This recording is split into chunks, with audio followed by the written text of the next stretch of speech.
जय राधे जय कृष्ण जय वृंदावन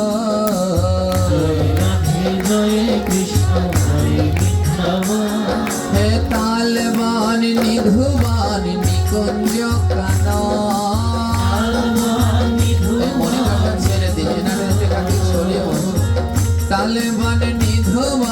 निकुंज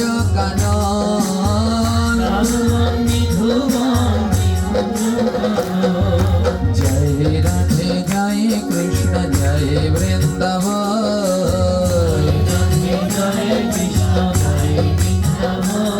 हे मधुर मधुर वंशी बाजे तो वृंदावन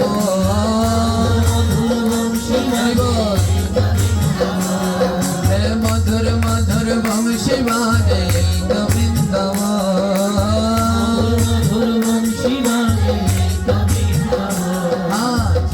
जय ध्वनि करे जत नारी गान जय जय ध्वनि करे जत नारी गान हे मधुर मधुर वंशी बाजे तो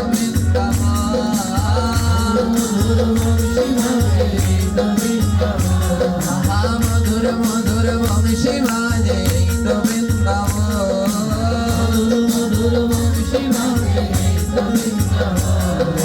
जय राधे जय कृष्ण जय वृंदावन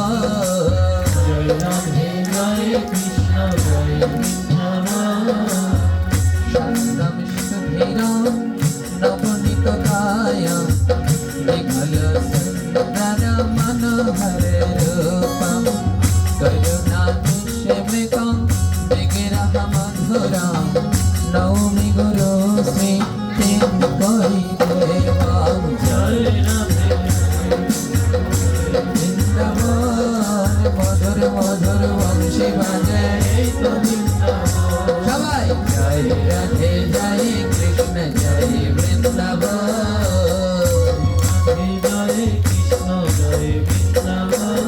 हे मधुर मधुर वंशी बाजे तो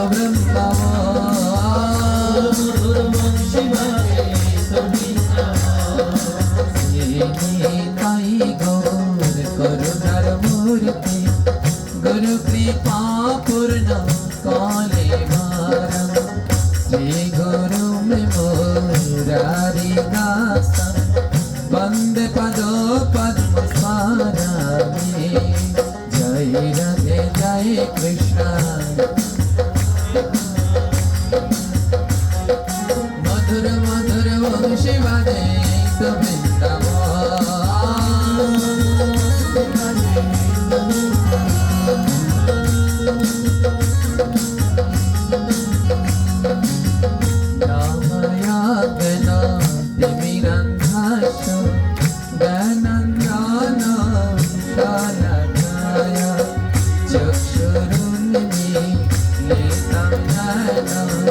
तस्मै श्री गुरु नमो जय राधे जय कृष्ण जय वृंदावन मधुर मधुर वंशी बाजे तो वृंदावन जय राधे जय कृष्ण जय वृंदावन मधुर मधुर वंशी बाजे तो वृंदावन आरतीটা ঠিক করো সকল পরুর্ভাস্ত কৃপা সিন্ধু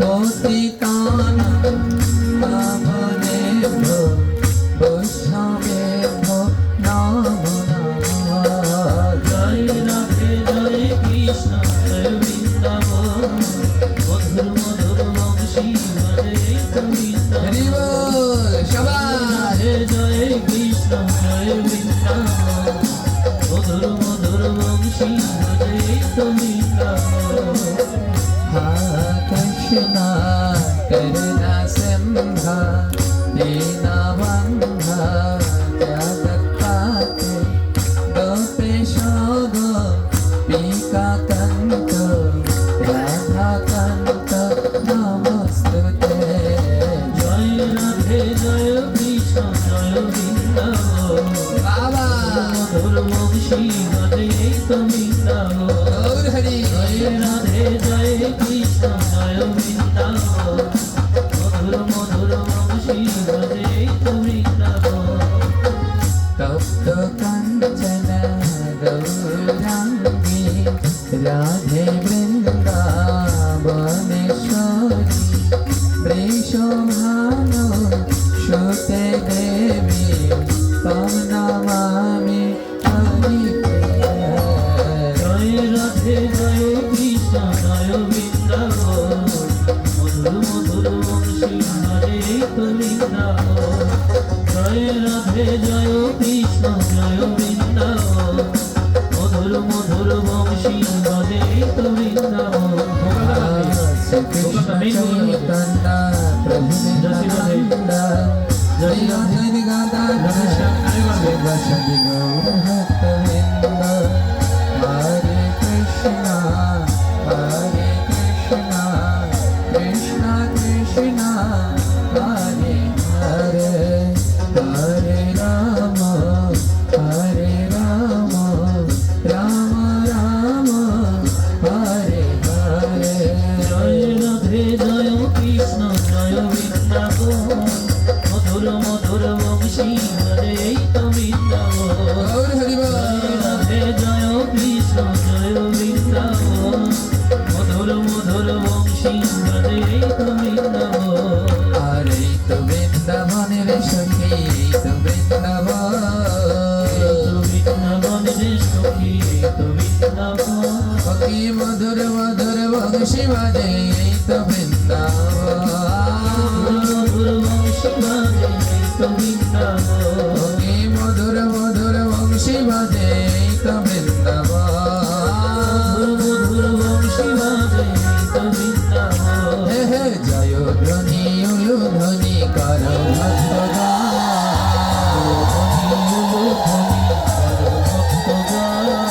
জয় রাধে বলো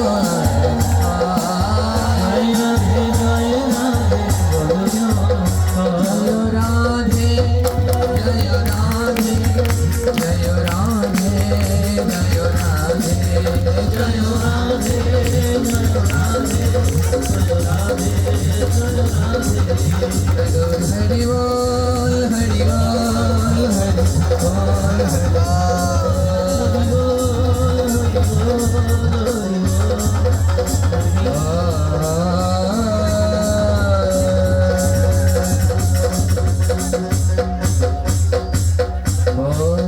परम दयाल परम कृपा शिला गुरु महाराज के दयाल ठाकुर शिल नित्यानंद प्रभु के प्रेमेर अवतार श्री चैतन्य महाप्रभु की परमेश्वर भगवान श्री कृष्ण चंद्र की अपार करुणामय श्री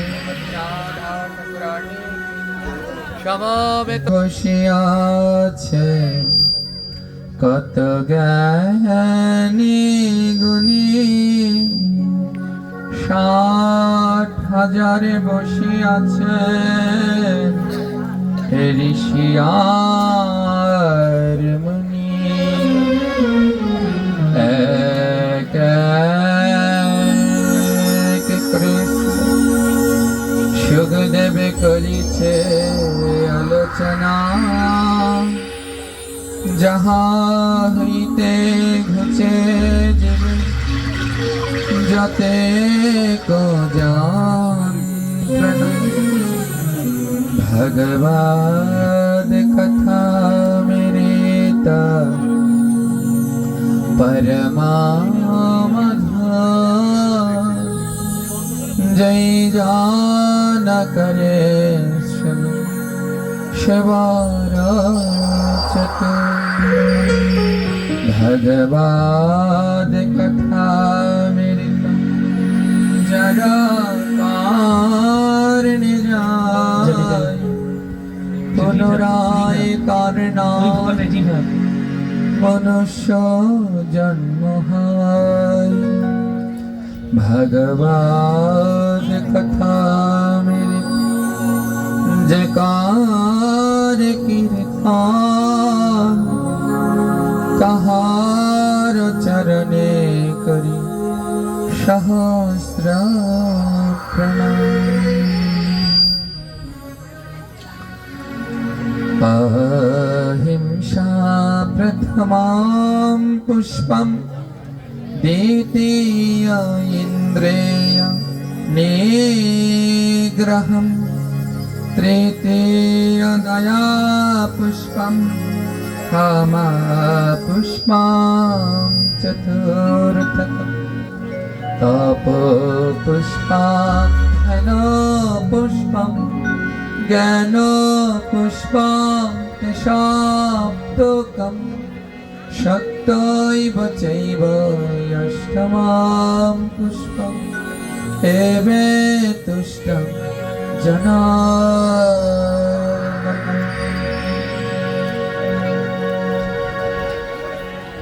ভাগবতের এই শ্লোক বলছে, কেউ যদি ভগবানকে পেতে চাও, কেউ যদি গোবিন্দ পেতে চাও, তাহলে জেনে রেখো ভগবানের চরণে অবশ্যই 8টি পুষ্প নিবেদন করতে হবে।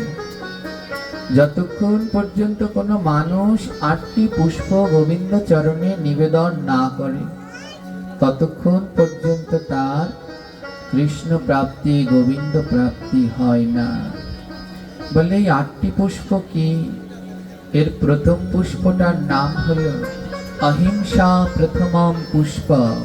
তোমার এই ফুলগুলো কোনো গাছে ফোটে না, এই যে লতা পাতা যুক্ত গাছে ফুলগুলো ফোটে না। এই 8টি ফুল ফোটে একটি মাটির গাছে।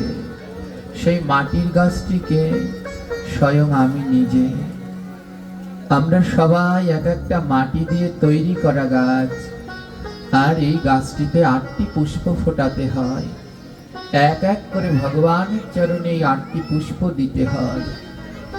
এমনি করে যদি 8টি পুষ্প গোবিন্দ চরণে দেয়া যায়, তাহলে যদি গোবিন্দ কৃপা গৌর কৃপা কোনো জন্মে মিলে, এই 8টা পুষ্পর প্রথম পুষ্পটার নাম হলো অহিংসা। অহিংসা প্রথমম পুষ্পম দ্বিতীয় ইন্দ্রিয় নিগ্রহম। প্রথম ফুলটা হলো অহিংসা, কারো সাথে হিংসা করা যাবে না। বলে গোবিন্দকে যদি পেতে চাও, তাহলে সবার আগে যেই জিনিসটা ত্যাগ করো সেটা হলো হিংসা। মনের মধ্যে যদি তোমার হিংসা থাকে, আর জন্ম জন্মান্তর যদি ভগবানকে ডাকো, তাহলেও কোনোদিন গোবিন্দ লাভ করা সম্ভব নয়। তাই প্রভুর কৃপা পেতে হলে সবার আগে হিংসা ত্যাগ করতে হবে। দুঃখ কি জানেন মা? মহাজনগণ বললেন সব জায়গায় হিংসা থাকলে থাকতে পারে, হিংসা বিভিন্ন জায়গায় থাকুক, কিন্তু একটি জায়গায় যেন কোনো সময় হিংসা না হয়। বলে সেই জায়গাটা কোথায়? বলে ধর্ম স্থান, ধর্ম অনুষ্ঠান। বলে সব জায়গায় হিংসা থাকুক, কিন্তু ধর্ম স্থানে ধর্ম অনুষ্ঠানে যেন কোনো সময় হিংসা না থাকে। বলে ওখানে যদি হিংসা থাকে, তাহলে যে আর কোনো রেহাই নেই। খুব ধ্যান দিন মা। তাই সবার আগে আমাদের মনের ভিতরের এই কালৌষটা দূর করতে হবে। ভাগবত পাঠ নাম কীর্তনে দিয়ে কি হবে? এই ভাগবত পাঠ এই নাম কীর্তন দিয়ে কি লাভ? যদি মনের ভিতরে আমাদের হিংসাই থেকে থাকে, হাজার ভাগবত পাঠ কীর্তন শুনে দিলে কোনো লাভ নেই। আগে মনের এই হিংসাগুলোকে ত্যাগ করতে হবে। চৈতন্য মহাপ্রভু শিখালেন কেমন করে মনের ভিতরের এই রিপুগুলোকে দমন করতে হয়। আর জগৎ জীবকে শিক্ষা দিলেন, হে জীব শিক্ষা নাও। এ জগতে কোনোদিন জাতপাত করে গোবিন্দ পাওয়া যায় না।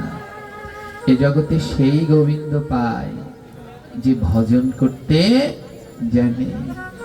মহাজন বললেন কৃষ্ণ ভজনে নাই জাতি কুল বিচার, গৌর কহে যেই ভজে সেই তো আমার। বলে কৃষ্ণ ভজনে কোনো জাতি কুল বিচার নেই, যেই কৃষ্ণ ভজন করে মহাপ্রভু বলে সেই আমার। কিন্তু দুঃখ, এই যুগে এসেও আমাদের মনের ভিতরে সেই জাতপাত গুলো এখনো দূর হয়নি, এখনো রয়েছে। হ্যাঁ, এনারা এই জাত, এনারা এই জাত, এদের এটা, এগুলো ভুল ধারণা। ধ্যান দিন মহাপ্রভুর সন্ন্যাস লীলায়। মহাপ্রভু যখন সন্ন্যাস লীলা করলেন তখন একটি বিশেষ মাহাত্ম্যখানে প্রভু রাখলেন। সবই তার মহিমা, অমৃতময় মহিমা। এইখানটায় যেন আরো অমৃতময়। পৌষের সংক্রান্তির দিন মহাপ্রভু গৃহ ত্যাগ করলেন, আর মাঘ মাসের পহেলা দিন মহাপ্রভু সন্ন্যাস ধর্ম গ্রহণ করলেন। এত দিন থাকতে মহাপ্রভু পৌষ সংক্রান্তিতে কেন বেরোলেন? পৌষ সংক্রান্তিতে প্রত্যেক ঘরে ঘরে কি তৈরি করা হয়? পিঠা পুলি তৈরি করা হয়, সবাই আনন্দ করে, উৎসব করে। আর মহাপ্রভু এখানেও একটা শিক্ষা দিলেন, যেখানে আনন্দ আছে, উৎসব আছে, সেখানে তো আমি বেশিক্ষণ থাকি না। যেখানে নয়নের জল আছে সেখানেই আমি থাকি। তাই বললেন, অকুল সমুদ্রের তীরে শ্রী গৌরাঙ্গের বাসা। গুরু জিগায় শিষ্যের কাছে, পাকলে কোন ফল রয় কাঁচা। অকুল সমুদ্রের তীরে, অর্থাৎ যার নয়ন সমুদ্রের মতো, কোনোদিন কোনো সমুদ্রে যেমন কোনোদিন টান পড়ে না জলে, যে কৃষ্ণ শুনলে, গৌর শুনলে যার নয়ন ঝরতেই থাকে, মহাপ্রভু বললেন ওই সমুদ্রের তীরেই আমার বাসা। যার নয়নে অনাবরত কৃষ্ণ নামে জল ঝরে, প্রভু বলে তার হৃদয়ে আমি বাস করি। জয়নি তাই মা মহাপ্রভু সন্ন্যাস নিয়ে রওনা দিলেন। গভীর রাত্রবেলায় মহাপ্রভু ঘর ছাড়লেন। যখন মহাপ্রভু গৃহ ছাড়লেন, বিষ্ণুপ্রিয়া মা আমার শয়নে, শচী মা শয়নে, আর মহাপ্রভুর চরণে নূপুর ছিল। মহাপ্রভু মনে মনে ভাবলেন, যদি এই নূপুর চরণে রেখে আমি রওনা দেই, এই নূপুর তো ডেকে আমার মা শচীকে উঠিয়ে দেবেন, আমার বিষ্ণুপ্রিয়াকে উঠিয়ে দেবেন, আর তারা যদি একবার উঠে যায় আমার তো আর যাওয়া হবে না। তাই আজ চরণের নূপুর প্রভু বিছানার কাছে খুলে রাখলেন, শয়নের মন্দিরের কাছে খুলে রাখলেন, আর রওনা দিলেন। আর যখন গৃহ থেকে বের হলো, রাতে তো সবাই ঘুমিয়ে পড়ে, কিন্তু কিছু প্রহরীরা আছে যারা রাতে ঘুমায় না, তাদের মধ্যে হলো কুকুর। মহাপ্রভু যখন বেরোলেন, ওই নবদ্বীপের কুকুরগুলো অবাক হয়ে রইলেন, বলে আজকের মহাপ্রভুর চলনটা অন্য রকম। প্রতিদিন যেমন ভাবে যায় আজ আর তেমন ভাবে যাচ্ছে না। নবদ্বীপের কুকুরগুলা বলছে, আজ জানি কেন মনে হয় মহাপ্রভু চিরদিনের মতো নবদ্বীপ ছাড়ছে। তাই কুকুরগুলো বারবার প্রভুকে ঘিরে ধরছে। ওরা যেন ওদের ভাষায় বলছে, যেও না প্রভু, এই নবদ্বীপে আমাদের একা করে তুমি যেও না। আরেক অতন্দ্র প্রহরী রাত্রবেলায় সব পাখিরা ঘুমিয়ে পড়ে, কিন্তু পেঁচা ঘুমায় না। মহাপ্রভু যে ঘরে থাকতেন, ওই ঘরের গাছের ডালেই বাস করতেন একজোড়া পেঁচা।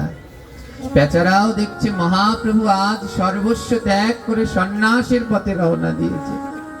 পেঁচাগুলো বলছে, আরে আমাদের ডাক তো ভালো না। পেঁচা আর পেঁচি দুজনকে পেঁচা বলছে, পেঁচিকে যে ডাক না, আমাদের ডাক ভালো না, কিন্তু তাও ডাক। এমন গৌর যদি চলে যায়, মা শচী কেমন করে থাকবে? আর বিষ্ণুপ্রিয়া তো প্রাণেই বাঁচবে না, ডাক না। পেঁচা ডাকতে লাগলেন ঘন ঘন, যেও না, যেও না গৌর, যেও না। ওই নবদ্বীপের পেঁচা কুকুরগুলো যখন ডাকছে নদীর ধ্বনি শুনে মা বিষ্ণুপ্রিয়া জেগে উঠলেন। উঠে দেখে শয্যায় আর গৌর নেই, আর ওই শয্যার উপরে শয্যার পাশে প্রভুর চরণের নূপুর দুটি পড়ে আছে। নূপুর দুটিও যেন আজ কাঁদছে। চরণের নূপুর দুটি মা বিষ্ণুপ্রিয়া বক্ষে জড়িয়ে বলছেন, ওরে নূপুর, যখন আমার প্রভু তোকে খুলছিল তুই কেন খুললি রে? আমার প্রভুরে, প্রভুর চরণ জড়িয়ে থাকতে পারতি না? কেন আমার প্রভুকে যেতে দিলি? একবার ডাকতি, শেষবারের মতো আমার প্রভুর ওই শ্রীবদন প্রাণ ভরে দর্শন করতাম। পাগলিনী মা সচি রাস্তায় পাগলের মতো দৌড়াচ্ছে, গৌর গৌর গৌর, কোথায় আমার প্রাণের নিমাই, কোথায় আমার প্রাণের নিমাই বলেছে।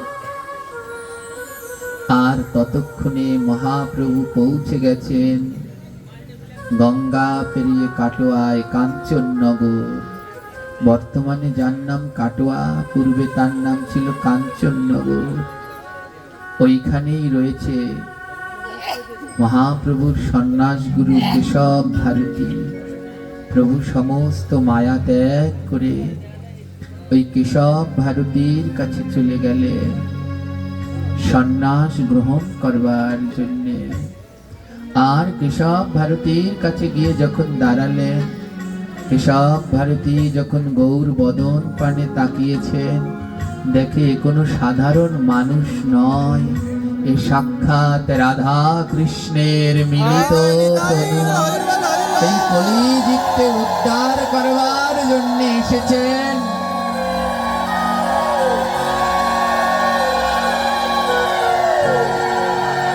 যেই না গৌর বদন পানে তাকিয়েছেন, কেশব ভারতীর দুই নয়নে জল। মহাপ্রভু লুটিয়ে পড়েছেন, গুরুদেব গুরুদেব। কেশব ভারতী বলে, তুমি কে? প্রভু বলছে, মোর নাম হয় বিশ্বম্ভর, নদিয়া নগরে মোর ঘর। ও, তুমি সেই সচির নিমাই, তুমি সেই বিষ্ণুপ্রিয়ার গৌর, তাই এখানে এসেছো কেন বাবা? মহাপ্রভু বললেন, গুরুদেব আমায় সন্ন্যাস দিন, আমায় সন্ন্যাস ধর্মে দীক্ষা দিন, আমাকে সন্ন্যাস মন্ত্র দিন।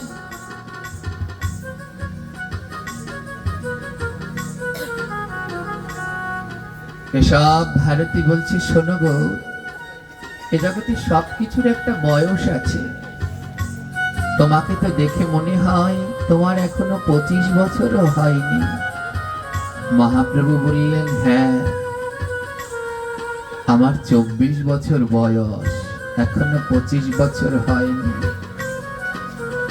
ভারতী গোসাই আমার বলছে, তাহলে তুমি কি জানো না, তুমি যে অত্যন্ত জ্ঞানী গৌর, তুমি কি শাস্ত্রের ভাষা জানো না?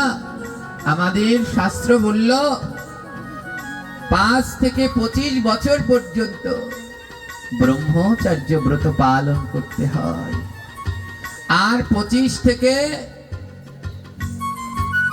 45 বছর পর্যন্ত গারস্থ ধর্ম পালন করতে হয়, আর 45 থেকে 75 বছর পর্যন্ত বানপ্রস্থ ধর্ম পালন করতে হয়, আর 75 বছরের পরে গিয়ে সন্ন্যাস গ্রহণ করতে হয়। তুমি কি জানো না অনিমাই, তোমার তো এখনো সন্ন্যাসের বয়স হয়নি। সন্ন্যাস নিতে গেলে 75 বছর বয়স হতে হয়, তোমার তো 24 বছর বয়স, তোমার তো এখনো সন্ন্যাস নেওয়ার বয়স হয়নি। ওমা, ওই ভারতী গোসাই কেশব ভারতী, সেও চায় না মহাপ্রভুকে সন্ন্যাস দিতে। বলে, এমন গৌরকে যদি আমি সন্ন্যাস দেই, তাহলে ওর মা কাকে নিয়ে থাকবে? ও যে ওর মায়ের একমাত্র প্রাণধন। তাই কেশব ভারতীও চেষ্টা করছে, যেমন ওই কুকুরগুলো পথ আগলে দাঁড়িয়েছিলেন, যেও না, মা সচি থাকতে পারবে না। নবদ্বীপের পাখিগুলো ডেকেছিল, যেও না, মা সচি থাকতে পারবে না, তাও প্রভু গেলেন। এবার কেশব ভারতী তিনিও নিজের জায়গা থেকে আটকানোর চেষ্টা করছে সন্ন্যাস না দেওয়ার জন্যে। না না, তোমার এখনো সন্ন্যাস নেওয়ার বয়স হয়নি।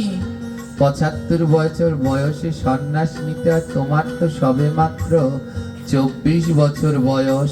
আরো কিছুদিন যাক, আরো কিছুদিন যাক, তারপরে তুমি সন্ন্যাস নিও। প্রভু বললেন, যার হয় তো ৯তেই হয়, আর না হলে ৯০তেও নয়। তাই বলে এই বয়সে শাস্ত্রের বিধান লঙ্ঘন করবে? প্রভু বললেন, শোনো গোসাই, এ জগতে সেই ৭৫ বছরে গিয়ে সন্ন্যাস নিতে পারে যার মনের ভিতরে ধারণা রয়েছে আমি ১০০ বছর বাঁচব, কিন্তু যার মনের ভিতরে আশা নেই আমি ১০০ বছর বাঁচব না, সে কি করে ৭৫ বছরের অপেক্ষা করবে? তুমি আমায় সন্ন্যাস মন্ত্রে দীক্ষা দাও। কেশব ভারতী বলছে, না না, এই ২৫-২৪ বছর বয়সে, ২৪-২৫-এ তুমি সন্ন্যাস নিও না, তুমি ৫০ বছর বয়সে নিও। ওই সময় তোমার উপযুক্ত বয়স হবে।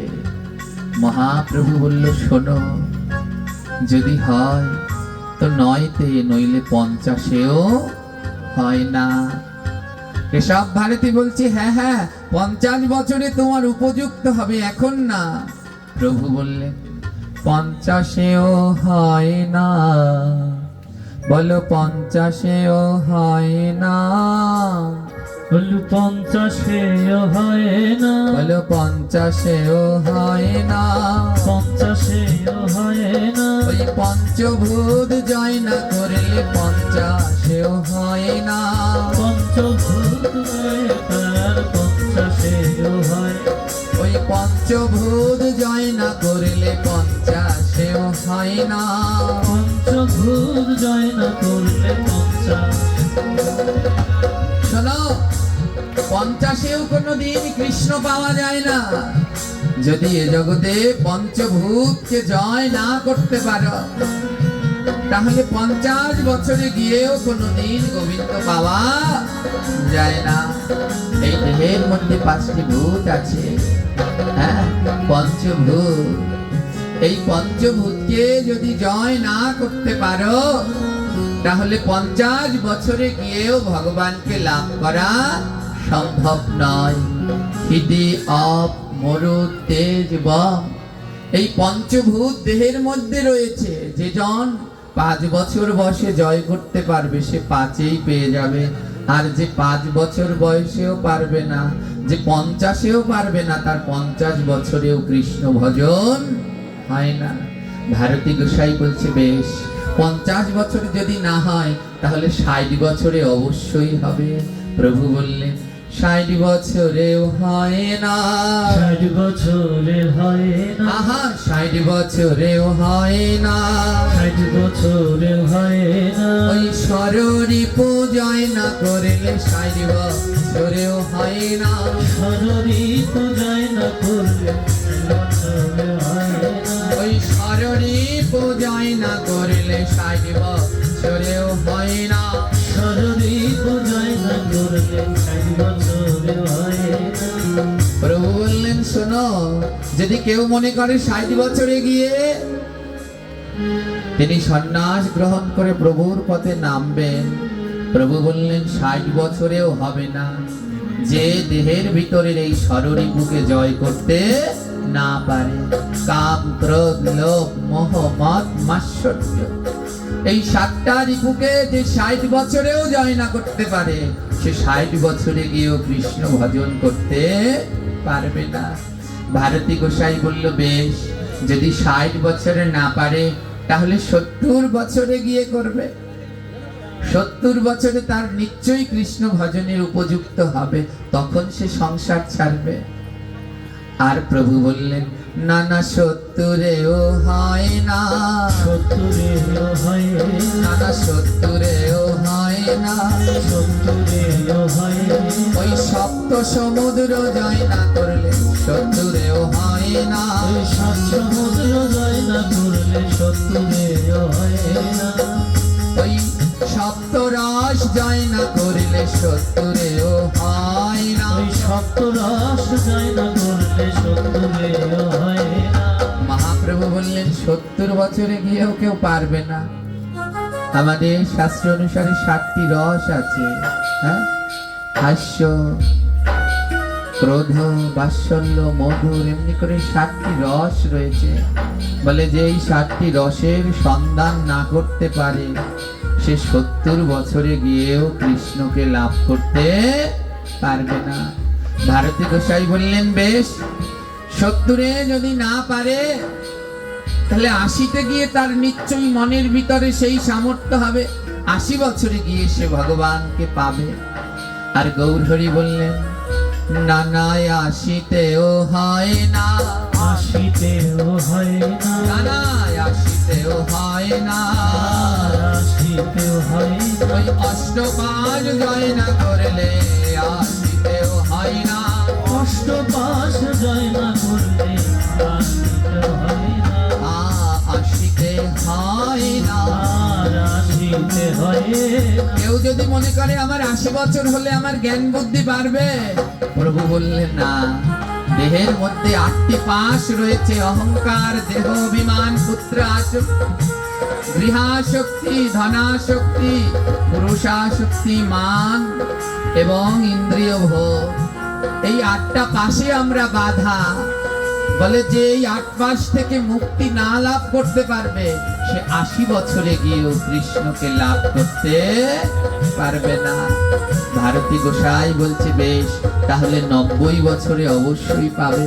মহাপ্রভু বললেন না না, 90-এও হয় না, 90-এও হয় না, 90-এও হয় না, 90-এও হয় না, যার নয় তার সংশোধন না, 90-এও হয় না। ওদের নবতার সংশোধন না, 90-এও হয় না। যিনি 9টি দেহের দ্বারকেই সংশোধন করতে পারেনি সে 90 বছরে গিয়েও কৃষ্ণ লাভ করতে পারে না। আমাদের দেহে 9টা দ্বার আছে, 2টো চোখ, নাক, মুখ, বায়ু, উপস্থিত, নবদ্বার। যেই দ্বারগুলোই সংশোধন করতে পারেননি, যার চোখ গীতা ভাগবত খোঁজে না, স্টার জলসা জি বাংলা খোঁজে, সে 90 বছরে গিয়েও কৃষ্ণ লাভ করতে পারে না। যার 2 কর্ণ হরি কথা নাম শ্রবণের জন্য বেকুল নয়, অন্যের নিন্দা সমালোচনা শোনার জন্য বেকুল, সে 90-তে গিয়েও কৃষ্ণ লাভ করতে পারে না। এবার বললেন তাহলে 100 বছরে নিশ্চয়ই পারে। প্রভু বললেন না না, 100 বছরেও হয় না, 100 বছরেও হয় না না, 100 বছরেও হয় না, 100 বছরেও হয় না। ওই 10 ইন্দ্রিয় জয় না করলে 100 বছরেও হয় না। 10 ইন্দ্রিয় জয় না করলে 100 বছরেও হয় না। গোসাই বললেন নিশ্চয় 100 বছরে গিয়ে তিনি ভগবানকে পাবে। আর গৌরহরি বললেন যার 10টা ইন্দ্রিয় এখনো জয় হয়নি সে 100 বছরে গিয়েও গোবিন্দ লাভ করতে পারবে না। ভারতী গোসাই বললেন তাহলে 110 বছরে পারবে। হ্যাঁ, 110 বছরে গিয়ে অবশ্যই পারবে। প্রভু বললেন না, সে 110-এও হয় না, 100 বছরেও হয় না, 110-এও হয় না, ওই 110-এও হয় না। ও যার কৃষ্ণ নামে মতি নাই 110-এও হয় না। আর কৃষ্ণ নামে মতি নাই 110-এও হয় না। গুরুদেব 10-10 করে বাড়াচ্ছে, বলে ঠিক আছে 100 বছরে না হলে 110 বছরে পাবে। আর মহাপ্রভু বললেন না, 110 বছরেও সে কৃষ্ণ পাবে না যদি তার কৃষ্ণ নামে মতি না হয়। গুরুদেব বলল শোনো, এই কলিজীব 120-এর বেশি আর বাঁচবে না, তাহলে 120 বছর বয়সে অবশ্যই পাবে। এটা লাস্ট। 120 বছর বয়সে গিয়ে তার কৃষ্ণ প্রাপ্তি হবে। আর প্রভু বললেন শোনো, না না 120-এও হয় না, 120 হয় না, না না 120-এও হয় না, 120 হয় না, যে বিষয় বিস্তারে না 120-এও হয় না, যে বিষয় বিস্তারে না 120 হয় না, ও যে বিষয় বিস্তারে না 120-এও হয় না। যে বিষয় বিস্তারে না 120 হয় না। ভারতী গোসাই আমার বললেন 120 বছর বয়সে পেয়ে যাবে, ও অনেক বয়স, ওটা লাস্ট, ওর পরে আর বাঁচবে না। মহাপ্রভু বললেন না, 120 বছর বয়সেও কৃষ্ণ পাওয়া যায় না যদি বিষয় বিষ ত্যাগ করতে না পারে। মরার সময় যার গীতার কথা মনে থাকে না, মরার সময় যার ভাগবতের কথা মনে থাকে না, সাধু সঙ্গের কথা মনে থাকে না, মৃত্যুকালে যে বলে ওই সুকেজের মধ্যে দলিলটা আছে, ওই ব্যাংকের লকারে টাকা রাখা আছে, যার বিষয় বিষ না যায় সে 100 বছরেও কৃষ্ণ পায় না। অনেক বুঝালেন ভারতী গোসাই, কিন্তু মহাপ্রভুর সাথে কি করে পারেন? শেষমেশ ভারতী গোসাই হার মানলেন, না না গৌর, তোমার সাথে আমি এই শাস্ত্র যুদ্ধে পারবো না। সেই 24 বছর থেকে আরম্ভ করলেন, আর 120 বছরে গিয়ে থামলেন। মহাপ্রভু এক এক উদাহরণ ধরে টানলেন যে না, যার ওই বিষয় বিষ না ত্যাগ হয় তার 120 বছরেও কৃষ্ণ পাওয়া হয় না। মহাপ্রভু বললেন, তোমার সাথে আমি পারবো না ও গৌর, তোমার কথার চাতুরতার সাথে আমি পারবো না, যাও যাও, সন্ন্যাস নিতে হলে মস্তক মুন্ডন করতে হবে, তাই যাও।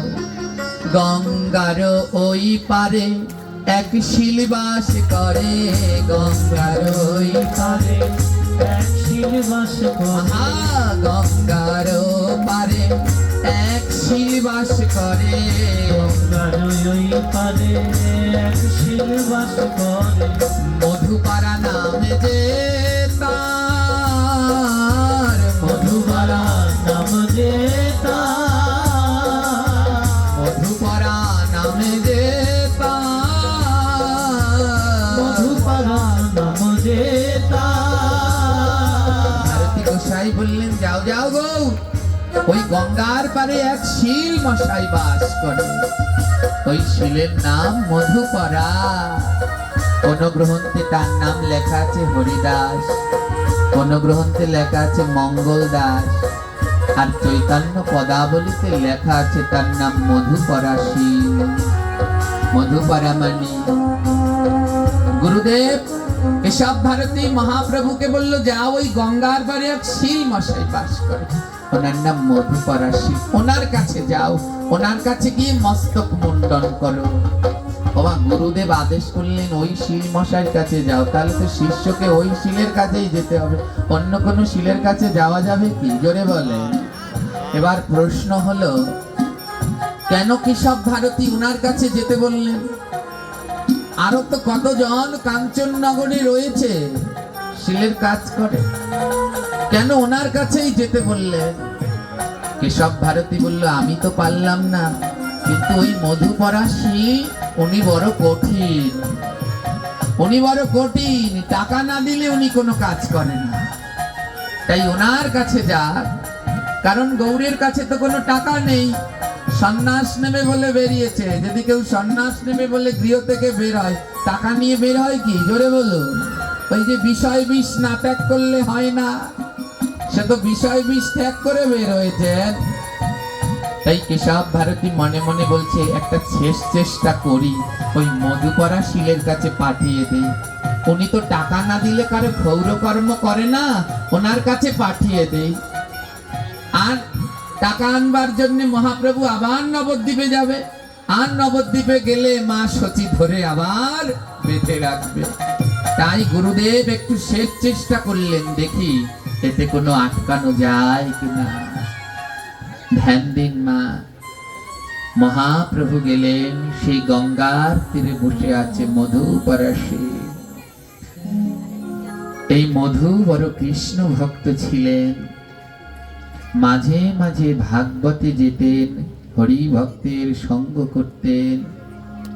একদিন ভাগবতে গিয়ে শ্রবণ করেছিলেন ভগবানের চরণে 19টি চিহ্ন রয়েছে। সেই দিন থেকে ওই গঙ্গার তীরে মধুর দোকান, ওখানে তিনি ক্ষৌর কার্যের কর্ম করেন, ক্ষৌর কর্ম আদি করেন। ওই গঙ্গার তীরে উনি বসে থাকেন, কিন্তু উনি বড় কঠিন, কাউকে বিনা পয়সায় ক্ষৌর কর্ম করায় না। তাই কেশব ভারতী ওনাকে পাঠালেন। আর মধুপরাশীল প্রতিদিন মহাপ্রভুর চরণের 19টি চিহ্নের কথা চিন্তা করে। মহাপ্রভুর চরণে 19টি চিহ্ন রয়েছে, শঙ্খ, চক্র, পদ্ম, ধ্বজা, জাম্বু, স্বস্তিক, কোণাষ্টকন, মৎস্য, এমনি 19টি চিহ্ন রয়েছে। সারাক্ষণ ওই চিহ্নগুলো চিন্তা করে মধুপরাশীল, বলে কবে এই চিহ্নগুলো দেখতে পাবো, আর এই চিহ্ন যার চরণে দেখতে পাবো, হ্যাঁ সেই তো আমার ভগবান। মধুপরাশীলকে তার শ্রী গুরুদেব আশীর্বাদ করেছিলেন, এই গঙ্গার তীরে বসে কৃষ্ণ নাম করে যা, একদিন তোর কাছে ভগবান আসবেন। আজ কেশব ভারতী গৌরকে বললেন, যাও গৌর, ওই গঙ্গার তীরে এক শিলমশাই আছে, অন্য কোথাও না, ওনার কাছে যাবে মস্তক মুন্ডন করতে। আজ সেই মধু কৃষ্ণ নাম করছে দরজা বন্ধ করে, আর গৌরাঙ্গ মহাপ্রভু আমার সেই মধুর দরজায় গিয়ে যাচ্ছে। মধু মধু মধু বলে ডাকে মধু সারে, মধু মধু মধু ডাকে মধু সরে, মধু মধু মধু বলে ডাকে মধু সরে, মধু মধু মধু ডাকে মধু সরে। আরে কোথায় আমার প্রাণের মধু, আমার প্রাণের মধু, আরে কোথায় আমার প্রাণের মধু, আমার প্রাণের মধু, আয়না বাহিরে মধু মধু মধু বলে ডাকে মধু সরে, মধু মধু ডাকে মধুর সরে। আজ গৌর সুন্দর আমার সেই মধুর শিলের দরজার সামনে দাঁড়িয়ে ডাকছে, মধু মধু মধু মধু মধু বলে ডাকে মধুর স্বরে। আমার মহাপ্রভুর কণ্ঠস্বর তো মধুর, তাই আজ মধুর স্বরে মধু মধু বলে ডাকছে, অমধু বাইরে আয় না, আমার যে বেলা হয়ে যায় মধু, বেলা বয়ে যায় রে মধু, হলো না যে কর্ম, আর বেলা হয়ে যায় রে মধু, হলো না যে কর্ম। আমি না ধরিলাম সাধুর চরণ, না করিলাম কর্ম, আমি না ধরিলাম সাধুর চরণ, না করিলাম কর্ম। আর না ধরিলাম সাধুর চরণ, না করিলাম কর্ম, আর তা ধরিলাম সাধুর চরণ, না করিলাম কর্ম। মধু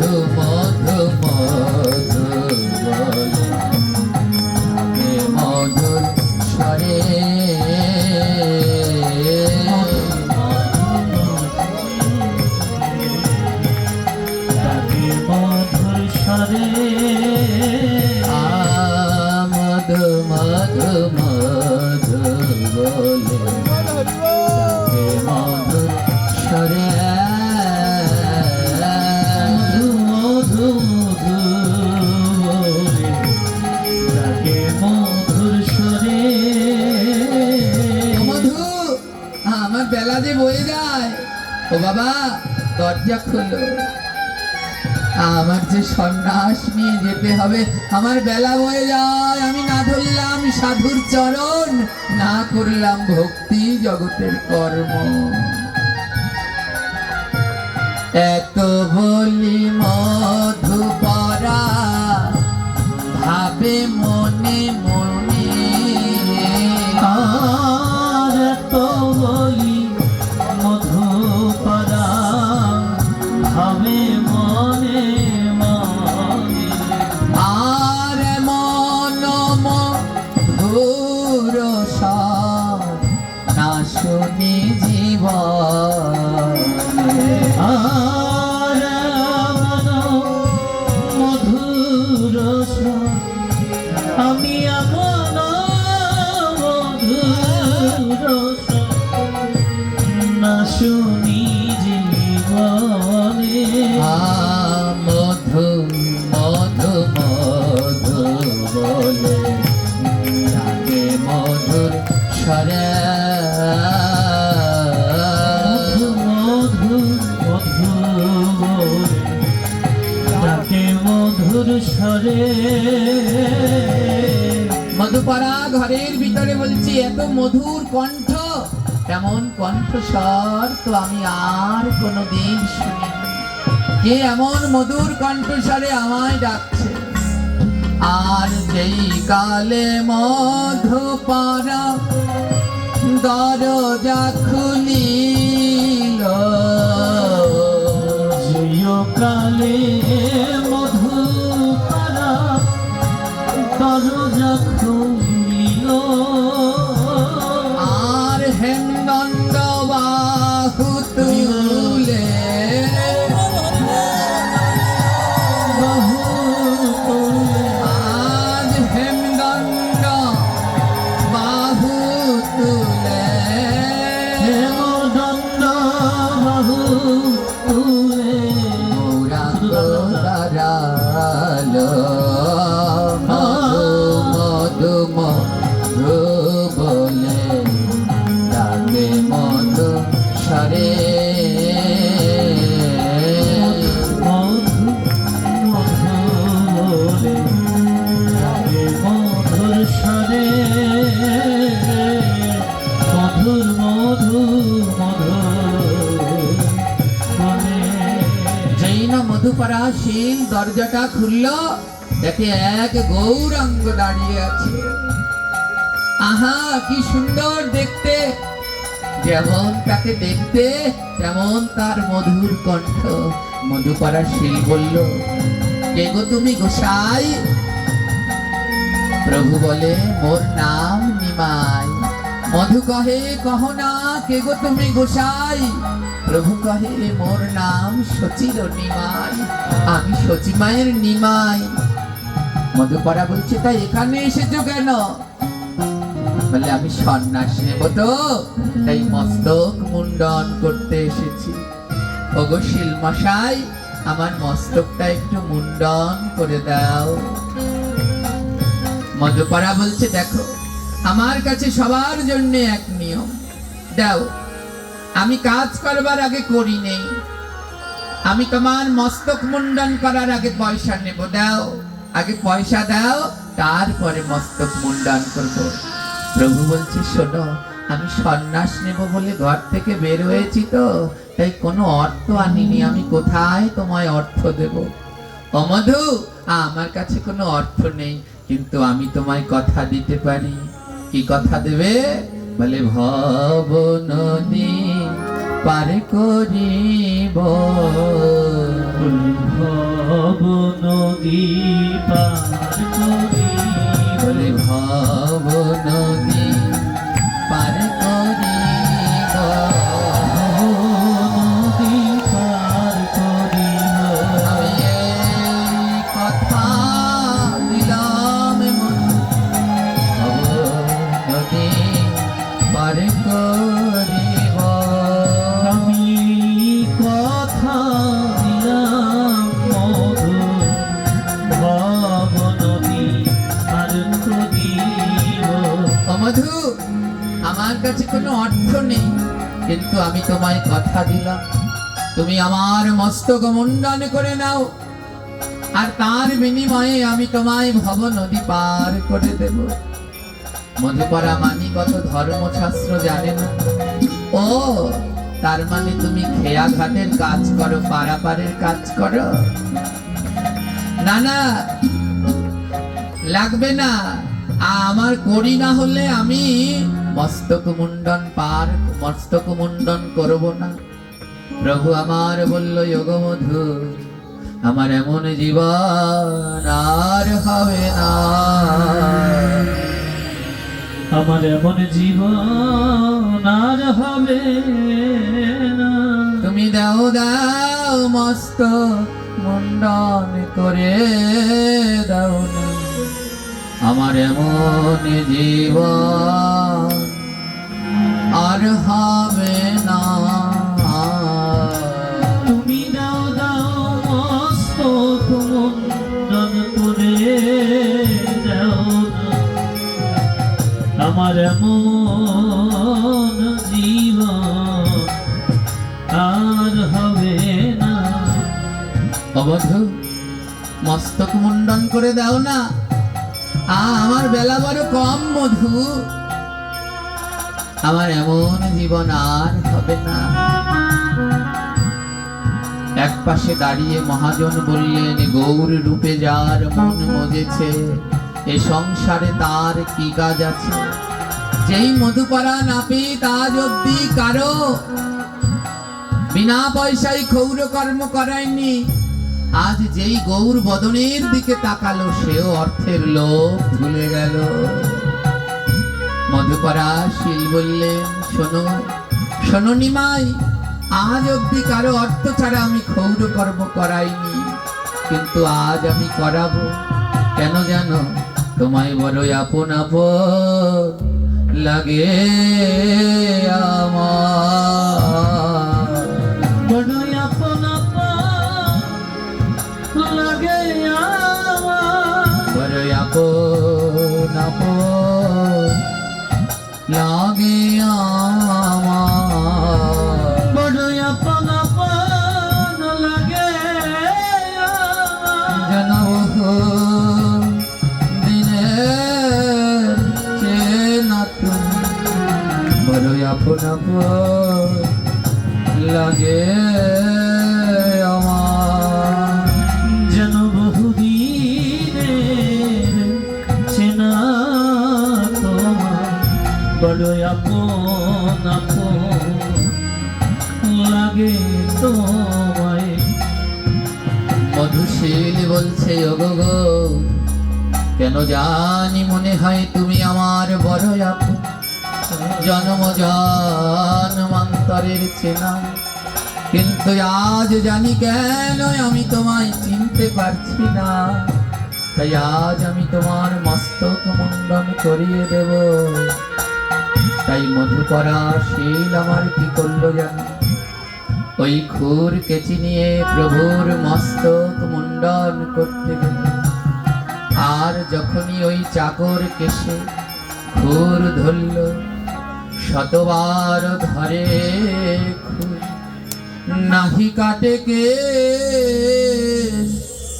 মধু কহে কে বায়ে কোন রূপ। আহারি, যখন মহাপ্রভুর শিরে মস্তকে মুন্ডন করবে বলে মধুপারা খুর ধরলেন, কিন্তু চাকর কেশ আর কাটছে না। এক পাশে দাঁড়িয়ে মহাজন বললেন, ওরে মধু, কাটবে কি করে জানি, তুই তো আগে মস্তক ধরেছি। ওরে জগতে গোবিন্দ আর বৈষ্ণবের কোনদিন মস্তক নয়, তাদের চরণ আগে ধরতে হয় রে, তাদের চরণ আগে ধরতে হয় রে, তাদের চরণ আগে ধরতে হয় রে, তাদের চরণ আগে ধরতে হয় রে। বলে চরণ শরণ না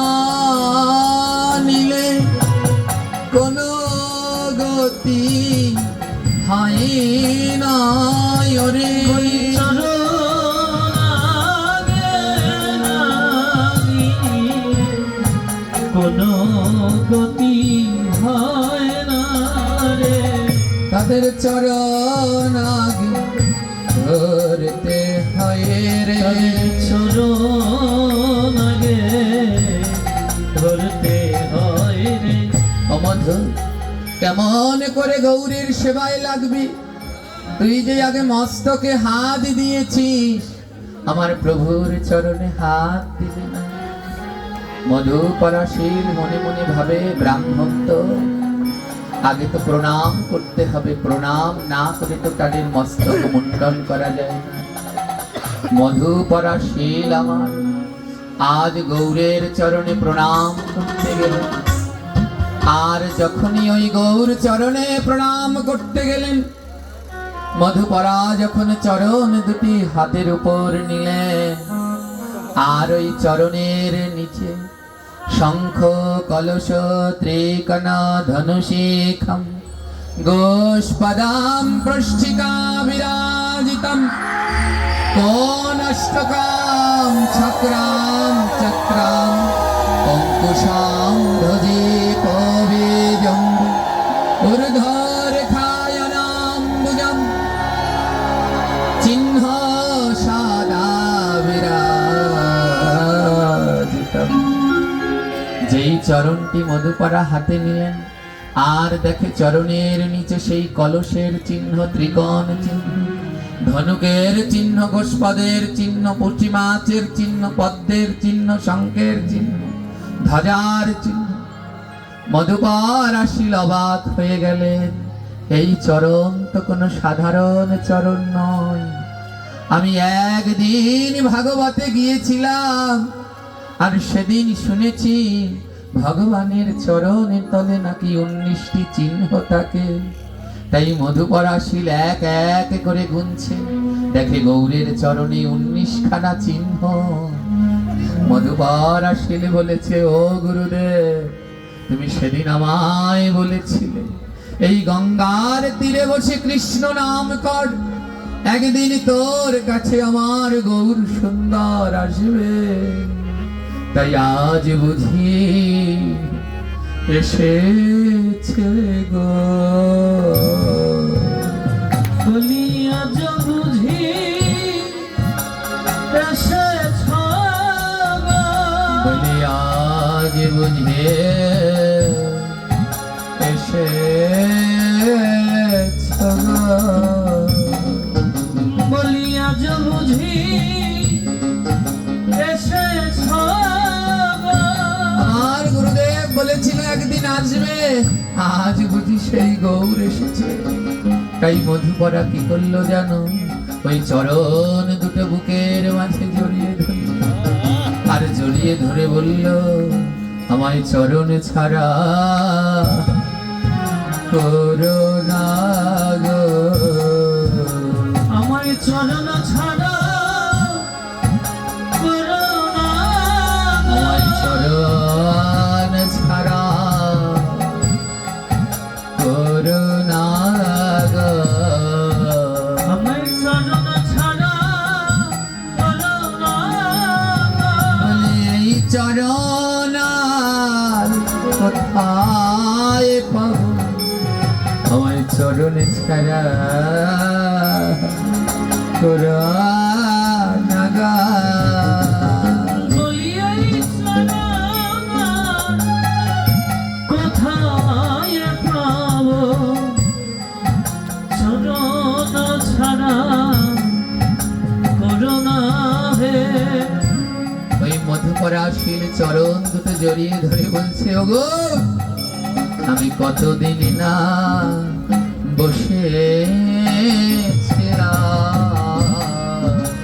আমি কতদিন না বসেছি এই চরণে পাওয়ার আশা করি, আমি কতদিন না বসেছিলাম।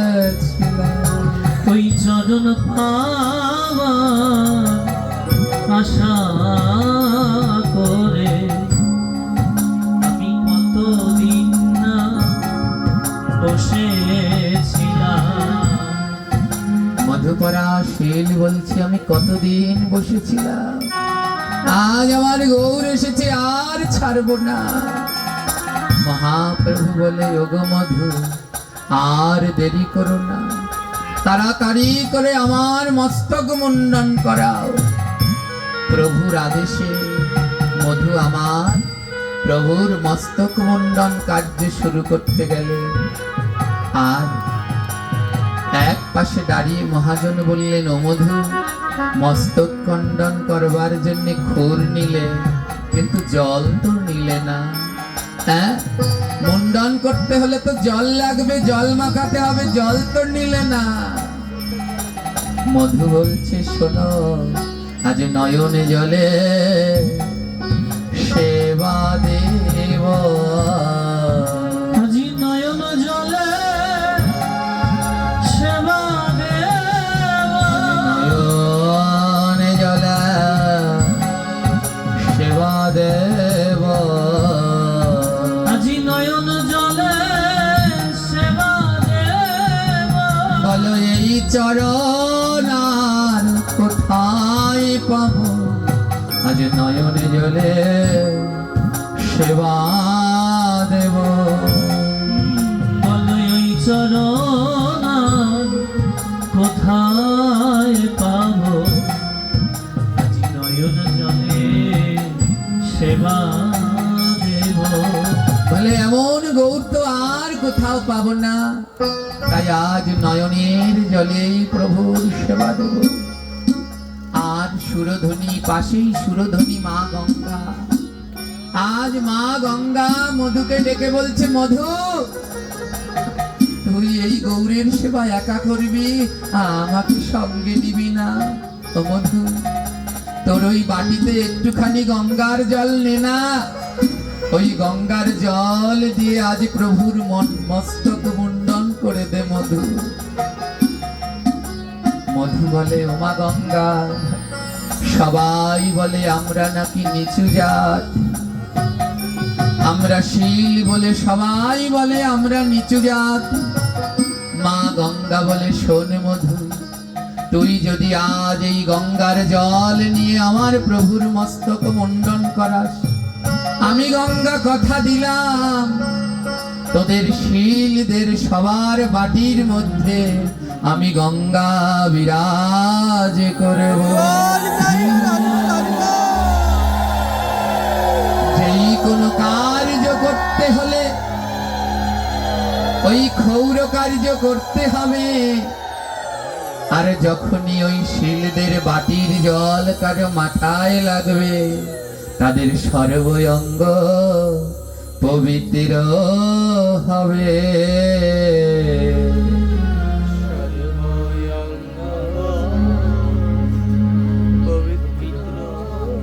তাদের সর্বঙ্গ পবিত্র হবে, তাদের সর্বঙ্গ পবিত্র হবে, তাদের সর্বঙ্গ পবিত্র হবে, সর্বঙ্গ পবিত্র হবে। মা গঙ্গা বললেন, আমি কথা দিলাম ওই বাটির মধ্যে থাকবো, আজ থেকে তোদের কেউ অশুদ্ধ বলবে না। যেই না শিলদের ওই বাটির জল কারো গায়ে লাগবে, তাদের সর্ব অঙ্গ শুদ্ধ হবে। একটু সুযোগ করে দে না রে, আমিও একটু প্রভুর সেবায় লাগি, একটু সুযোগ করে দে। ও মধু, তুই যদি আজ কৃপা করে আমায় না নিস, আমার যে গৌর সেবা হবে না। সেদিন থেকে ওই শিল মশাইদের বাটির মধ্যে মা গঙ্গা বিরাজ করতে লাগলেন। সনাতন ধর্মে যত ক্রিয়াকার্য হয়, সমস্ত ক্রিয়াকার্যের আগে দেহটাকে শুদ্ধ করতে হয়, আর দেহ শুদ্ধ তখনই হয় যখন কোনো শৌলাকারের কাছে কেউ যায়। তিনি যখন ঘোর কর্ম করিয়ে দেয়, তখনই সে শুদ্ধ হয়। আজ মহাপ্রভু বললেন, আমিও তো অশুদ্ধ রে, বলে মধু, আমিও তো অশুদ্ধ, তুই যদি আমার মস্তক মুন্ডন না করে দেস তাহলে আমিও তো শুদ্ধ হতে পারবো না। তাই আজ প্রভু আমার নিজে শুদ্ধ হওয়ার জন্য গেলেন ওই মধুশীলের কাছে। এই জাতির কাছে প্রশ্নটা হলো, তোমরা এমন কথা বলো কেমনে? তোমরা এমন কথা বলো কেমনে? তোমাদের বিবেক কোথায় গেল? এমন কথা বলো কেমনে? তোমাদের বিবেক কোথায় গেল? তোমরা এমন কথা বলো কেমনে? আমার প্রভু শুদ্ধ করেছিল, আমার প্রভু শুদ্ধ করেছিল। আমার প্রভু শুদ্ধ করে দিলেন। প্রভু শুদ্ধ হওয়ার জন্য গেলেন তাদের কাছে, আর এখনো এসে সেই জাত পাতের কথা আমাদের শুনতে হয়। এ বড় দুঃখ, এ বড় বেদনার আসো। এই জাত পাত, এই দ্বন্দ্বগুলো ছাড়ি। এ জগতে একজন আরেকজনের কাছে না গেলে চলতে পারে না। প্রভু কেন গেলেন? বলে এদের নিচু জাতি বলে কেউ এমন করো না, তাদের কাছে না গেলে কোনোদিন দেহখানা শুদ্ধ হয় না। হ্যাঁ, রবিদাস চরিত্রে ভক্তমাল গ্রন্থে উল্লেখ রয়েছে, 3 বাড়ি অন্ন না খেলে কোনোদিন কৃষ্ণ ভক্তি হয় না। মুচির বাড়ি, শিলের বাড়ি আর ধোপার বাড়ি। আর এই 3 বাড়িতেই ছিল 3 পরম কৃষ্ণ ভক্ত। হ্যাঁ, রজকিনী চণ্ডীদাস সেই রজকিনী ধোপার বাড়ি, আর মুচির ঘরে ছিলেন রুহিদাস, আর শিলের ঘরে আসলেন মধুকরা। তাই এই 3 গৃহে অন্ন না ভক্ষণ করলে কোনোদিন মনের কালিমা দূর হয় না। আমরা অষ্টপাশে বাঁধা, তার মধ্যে একটি পাশ হলো মান ও কুল। কেউ যদি মান ও কুলের পাশ ত্যাগ করতে না পারে, ওনারা শীল, ওনারা নিচু জাতি, ওনারা নম, ওনারা ধপা, এমন যদি কারো মনের ভিতরে এই পাশ বন্ধনে বাধা থাকে, জেনে নেবে জন্ম জন্মান্তরেও সে কৃষ্ণ ভক্তি লাভ করতে পারে না। তাই প্রভু আমার নিজে শুদ্ধ হওয়ার জন্য আসলেন মধু করার কাছে। এবার চাচর কেশর চুল মুন্ডন করিল, চাচর কেশর চুল মুন্ডন করিল। আর বাটির মধ্যে গঙ্গা দেবী করে ছল ছল। আর বাটির মধ্যে গঙ্গা দেবী করে ছল ছল। বলে সেবাই লাগিলা, সেবাই লাগিলা, সেবাই লাগিলা, সেবাই লাগিলা। ওরে মধুপরা সেবাই লাগিলা। ওহে মধুপরা সেবাই লাগিলা। আজ তোর জন্যে আমি সেবাই লাগিলাম, তোর জন্য আমি সেবাই লাগিলা। তাই কথা দিলাম রে, আজ কথা দিলাম রে, এই বাটিতে থাকবো আমি, কথা দিলাম রে। এই বাটিতে থাকবো আমি, কথা দিলাম রে। তাই মা গঙ্গা কথা দিলেন, আজ থেকে আমি এই শিলমশাইদের বাটির জলের মধ্যে থাকবো। আর মহাপ্রভুর মস্তক মুন্ডন করে দিলেন। আর মধুপরা বললেন, আর না কাটিব চুল, ফেলে দেব ফুল। আর না কাটিব চুল, ফেলে দেব ফুল। আমি নগরে মাগিয়া খাইব, বলিব যে গো। আমি নগরে মাগিয়া খাইব,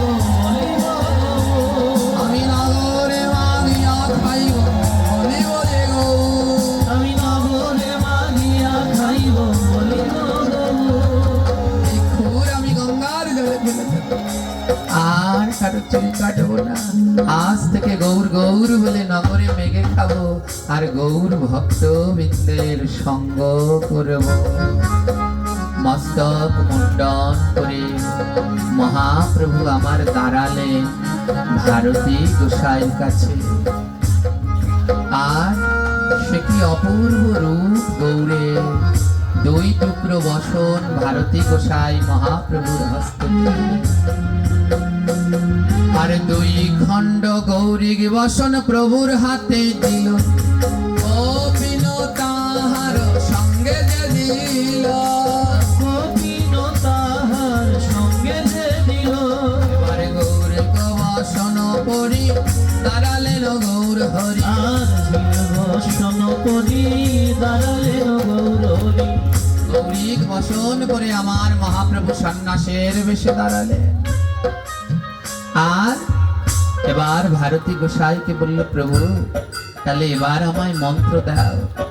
ভারতী গোসাই বললেন, এমন গৌরকে যদি সন্ন্যাস দেই চলে যাবে, আর তো ফিরে আসবে না, দেখি আরেকটা শেষ চেষ্টা করি। ভারতী গোসাই বললেন, ও গৌর, আমি না সন্ন্যাসের মন্ত্র ভুলে গেছি, অর্থাৎ প্রভুকে দিতে চাচ্ছে না, কেমন করে বাড়ি পাঠিয়ে দেবে সেই ব্যবস্থা। বলছে, আমি না মন্ত্র ভুলে গেছি, কেমন করে তোমায় মন্ত্র দেব। গৌর বলছে, ও গোসাই, তুমি ভুলিলেও মন্ত্র আমি ভুলি নাই। তুমি ভুলিলেও মন্ত্র আমি ভুলি নাই। কাল রাতে স্বপনেতে দেখেছিলাম তাই। আমি কাল রাত্রে স্বপ্নেতে দেখেছিলাম তাই। গোসাই, তুমি হয়তো মন্ত্র ভুলে গেছো, কিন্তু আমি ভুলিনি। কাল রাত্রে আমি স্বপ্নে একটা মন্ত্র দেখেছি, তুমি একটু শুনবে মন্ত্রটা ঠিক আছে কিনা। কেশব ভারতী কান পেতে দিল, নেও। বীজ মন্ত্র তো জোরে জোরে বলা যায় না, কান পেতে দিল, নেও, কানে কানে বলো। হ্যাঁ, মহাপ্রভু বললেন, তুমি ভুলে গেছো, আমি তোমায় মনে করিয়ে দিচ্ছি, তারপরে তুমি আমার কানে বলো। তাই মহাপ্রভু কানে কানে মন্ত্র বলিল।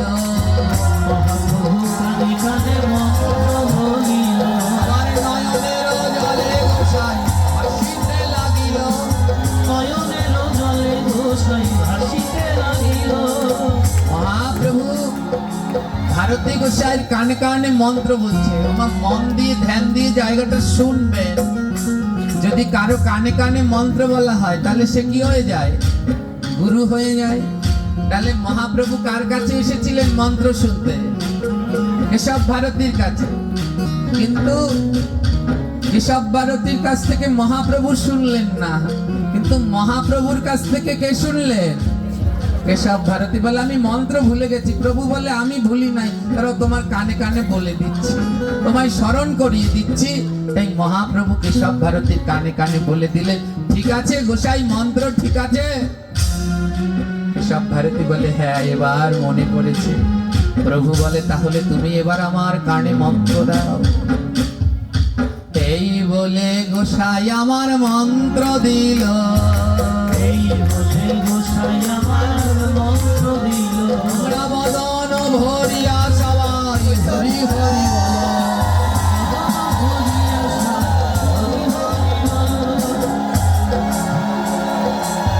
সব ভারতী আমার মহাপ্রভুর কর্ণে মন্ত্র দিলেন। আর যখন মন্ত্র দিলেন, পৃথিবীর সমস্ত ব্রহ্মাণ্ড সবাই মিলে হরি হরি বলতে লাগলেন। আর কেশব ভারতী এবার মহাপ্রভুকে বলল, প্রভু তোমার কাছে আমার একটা প্রশ্ন আছে। প্রভু বলছে, কি প্রশ্ন গৌর? কি প্রশ্ন? কেশব ভারতী বললেন, তোমার কাছে একটা প্রশ্ন আছে গৌর। বলে, কি প্রশ্ন? কেশব ভারতী বললেন, বলো কে কার গুরু? কে কার গুরু? বলো কে কার গুরু? বলো কে কার গুরু? আমি তোমার গুরু নাকি তুমি আমার গুরু? আমি তোমার গুরু নাকি তুমি আমার গুরু? বলো কে কার গুরু? কে কাহার গুরু? কেশব ভারতী বলে, আমার একটু জানতে জানবার ইচ্ছা কে কার গুরু? তুমি আমার গুরু না আমি তোমার গুরু? গ্রন্থ বলে যে কানে আগে মন্ত্র দেয় সে তো গুরু হয়। তাহলে তুমি তো আমার আগে কানে মন্ত্র দিলে, তাহলে তুমি কি আমার গুরু না আমি তোমার গুরু? মহাজন বললেন গৌর হলো জগৎ গুরু আর সব শ্রী গুরু। হলো জগৎ গুরু আর হলো শ্রী গুরু। আর গৌর হলো জগৎ গুরু আর সব শ্রী গুরু। গৌর হলো জগৎ গুরু আর সব শ্রী গুরু। এবার শ্রী গুরুর নামে একবার কয় জয় ধ্বনি। শ্রী গুরুর নামে একবার জয় জয় ধ্বনি।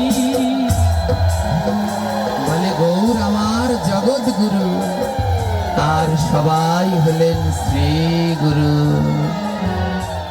এই আলোচনার শিক্ষা কি মা? আমি পারবো না, তালগোল পাকিয়ে যাচ্ছে। যেন কেমন সব বেতালে বাজাচ্ছ, গাইছো, সব উলাট পাল্লাট উঠছে, কিচ্ছু ঠিক নাই। একবার উপরে গাও একবার নিচে গাও, আমি অত উপরে গাইতে পারি? আর গলা এমনি শেষ। জয় নিতাই। আজ কি করলেন সেই কেশব ভারতী? এখানে আলোচ্য শিক্ষা কি মা? মহাপ্রভু শিক্ষা দিলেন কোন সময় জাতি ভেদ করো না, সবাই সবার জায়গায় শ্রেষ্ঠ। তাই এসব কেউ করবেন না, এগুলো বড় অপরাধ। এর নাম বৈষ্ণব অপরাধ। আর ভগবান বললেন সব অপরাধের খণ্ডন হয়, কিন্তু বৈষ্ণব অপরাধের খণ্ডন হয় না। যারা বুঝলে বুঝপাতা আর না বুঝলে তেজপাতা। তাই যদি বুঝতে পারেন এখান থেকে বুঝপাতা হয়ে শিক্ষা নেবেন। গৌর আমার কি শিক্ষা দিলেন? তিনিও শুদ্ধ হতে ওই মধুপরা শিলের কাছে গেলেন আর জগৎকে এক অপরূপ করুণার শিক্ষা দিলেন। তাই এই শিক্ষায় আলোকিত হয়ে আমরাও যেন সবাই সামনের দিকে আগাই। জাত পাত ছাড়ুন, কৃষ্ণ ভক্ত হলেই তার চরণ তলে লুটিয়ে পড়ুন। আজ গৌর কহে হে কেশব ভারতী, এ জগতে যেই আসে তাকেই গুরু বরণ করতে হয়। আর গুরু দীক্ষা না নিয়ে যদি কেউ দেহ ত্যাগ করে তাহলে তার কোনোদিন সদ্গতি হয় না। তাই আমি মহাপ্রভু তোমার কানে মন্ত্র দিলাম, কিন্তু আমি যদি গুরু বরণ না করি তাহলে আবার আমার গতি কি হবে? তাই আজ দেখুন কে কার গুরু? গৌর কেশব ভারতীর গুরু না কেশব ভারতী গৌরের গুরু? এর জন্য মহাপ্রভু বললেন ভক্ত আমার মাতা পিতা, ভক্ত আমার গুরু, ভক্তই আমার নাম রেখেছে বাঞ্ছা কল্পতরু। তাই আজ গুরুর ঋণ শোধ করবার জন্য কি করলেন? 3 মুষ্ট ভিক্ষা কেশব ভারতী দিল। 3 মুষ্টি ভিক্ষা কেশব ভারতী দিল। আর নগরে নগরে যাও গো গোরারায়, নগরে নগরে যাও গো গোরারায়। কেশব ভারতী 3 মুষ্টি ভিক্ষা দিল। আমার সন্ন্যাস নেওয়ার পরে, উপনয়ন নেওয়ার পরে যিনি দেন তিনি 3 মুষ্টি ভিক্ষা দেন। হ্যাঁ, 3 মুষ্টি ভিক্ষা দেন এবং ত্রিদণ্ড দেন। দেখবেন যারা সন্ন্যাসী তাদের হাতে একটা লাঠি আছে, একটা লাঠি। ওই লাঠিটায় 3টি দণ্ড থাকে। কয়টা দণ্ড? ত্রিদণ্ড। একটা বড় লাঠি, আর ওই লাঠির মাথায় দেখবেন 2 পাশে ছোট ছোট 2টো লাঠি বাঁধা থাকে। ত্রিদণ্ড। এই ত্রিদণ্ড কি? 3টি শিক্ষা, দেহ মন বাক্য। এ যেন সব সময় দণ্ডের মতোই অটুট থাকে। তাই গুরুদেব 3 মুষ্টি ভিক্ষা দিলেন, বলে দেহ যেন কৃষ্ণ ছাড়া অন্য কারো সেবায় না লাগে, মুখে যেন সদা সর্বদা কৃষ্ণ নাম করো, আর মন আমার গোবিন্দ ছাড়া অন্য কাউকে দিও না। তাই গুরুদেব 3 মুঠি ভিক্ষা দিয়ে গৌরকে বললেন যাও এবার নগরে নগরে ভিক্ষা করে গুরু দক্ষিণা দাও। তাই গৌর আমার নগরে ভিক্ষায় নামিল। গৌর আমার নগরে ভিক্ষায় নামিল। ওই নগরবাসীর দ্বারে দ্বারে ভিক্ষা যে করিল। ওই নগরবাসীর দ্বারে দ্বারে ভিক্ষা যে করিল।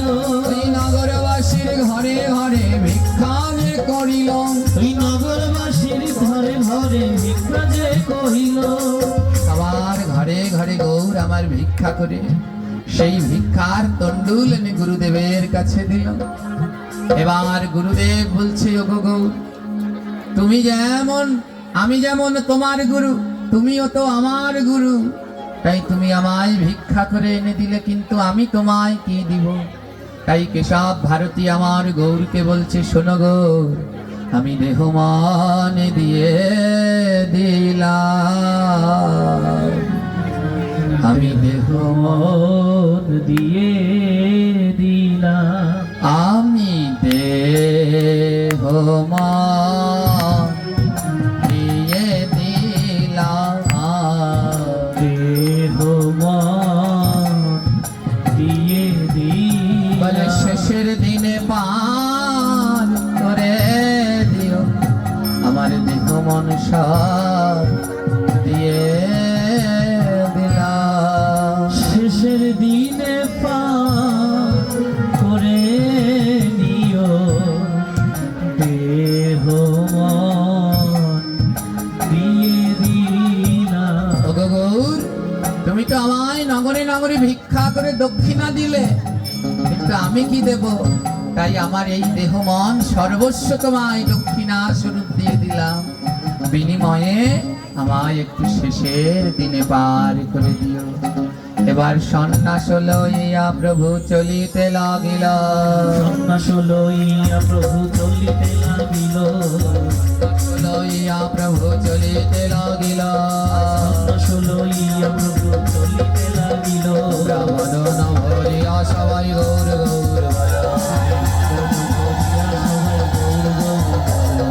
গোরা গোরা গোরা গোরা গৌরাঙ্গ হে, গোরা গোরা গোরা গোরা গৌরাঙ্গ হে, গোরা গোরা গোরা গোরা গৌরাঙ্গ হে, গোরা গোরা গোরা গোরা গৌরাঙ্গ হে, ওই সচির নন্দন গোরা গৌরাঙ্গ হে, সচির নয়ন গোরা গৌরাঙ্গ হে, ওই সচির নন্দন গোরা গৌরাঙ্গ হে, সচির নন্দন গোরা গৌরাঙ্গ হে, গোরা গোরা গোরা গোরা গৌরাঙ্গ হে, গোরা গোরা গোরা গোরা গৌরাঙ্গ হে, ওকে জীবনে মরণে গোরা গৌরাঙ্গ হে, জীবনে মরণে গোরা গৌরাঙ্গ হে, আমার নিশি জাগরণে গোরা গৌরাঙ্গ হে, নিশি জাগরণে গোরা গৌরাঙ্গ হে, বলো গোরা গোরা গোরা গোরা গৌরাঙ্গ হে, গোরা গোরা গোরা গোরা গৌরাঙ্গ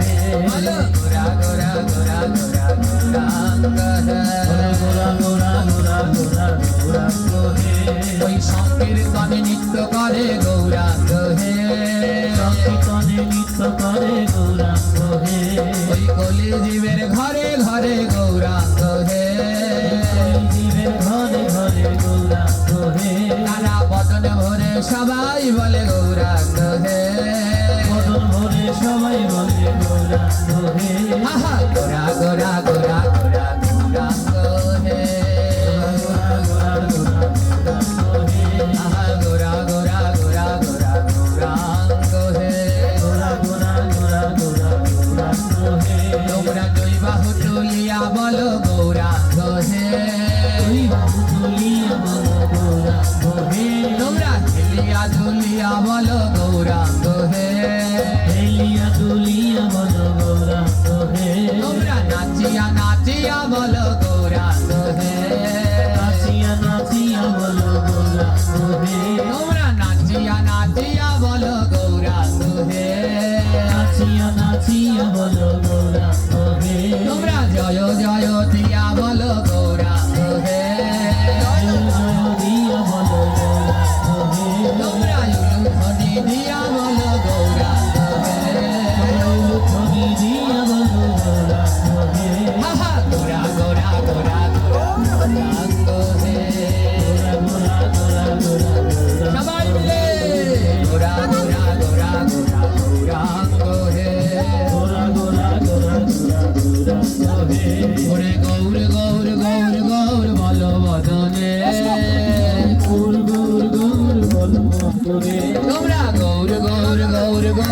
ভালো বদনে হরিবাসটা ছেড়ে দাও ভালো বদনে তোমরা গৌর গৌর গৌর গৌর ভালো বদনে আহা গৌর গৌর গৌর গৌর ভালো বদনে তোমরা গৌর গৌর গৌর গৌর ভালো বদনে আর সুখে থাকো দুঃখে থাকো গৌর গৌর বলে ডাকো হরিবাসটা ছেড়ে দাও সুখে থাকো দুঃখে থাকো গৌর গৌর বলে ডাকো আহা